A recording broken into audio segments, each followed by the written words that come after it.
হে মুমিনগণ, তোমরা মানুষের একে অপরের মন্দ নামে এবং গর্হিত নামে ডাকবে না।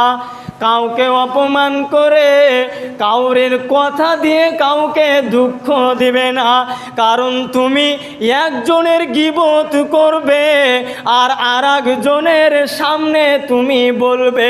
আল্লাহ রব্বুল আলামিন বলছেন, সেই কিয়ামতের দিন কতগুলা মানুষ থাকবে, তারা নেকি করেছে, অনেক নেকি করেছে, কিন্তু তাদের এক সময় দেখবে তাদের নেকি একেবারে তাদের শেষ হয়ে গেছে, আর ওই নেকিগুলো পাপে পরিপূর্ণ হয়ে গেছে।